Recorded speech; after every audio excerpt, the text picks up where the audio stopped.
And James Brown is with us from Washington. JB, good to see you. You've covered Peyton Manning throughout his career. We're talking most career passing yards, most touchdown passes, most game-winning drives. This is going out on top. This is the definition of going out on top, right? There is no question about it. Look, for 18 seasons, the players on the field lovingly call him the guy in the big helmet, the crack on his big head, if you will.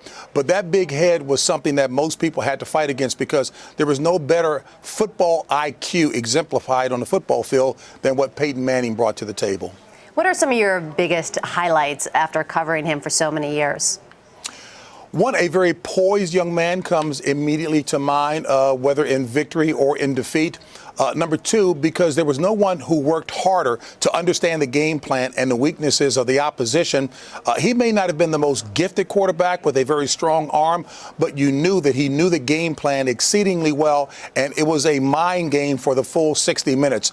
And a guy who I'm quite frankly pleased to see going out now as opposed to hanging in one extra game, because it would be like a heavyweight boxer who you hated to see fight one time too many, Meg.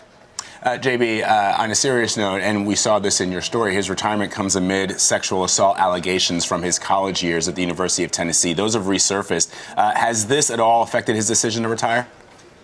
You know what? I would tend to doubt it, if only because of body language. Certainly, he was extremely defiant of the allegations that Al Jazeera made in this documentary about him doping.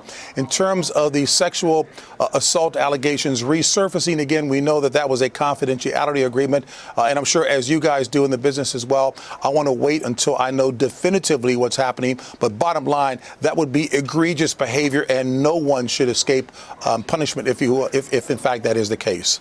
And JB, looking ahead, any idea what we can expect from Manning in the future as a retired NFL quarterback?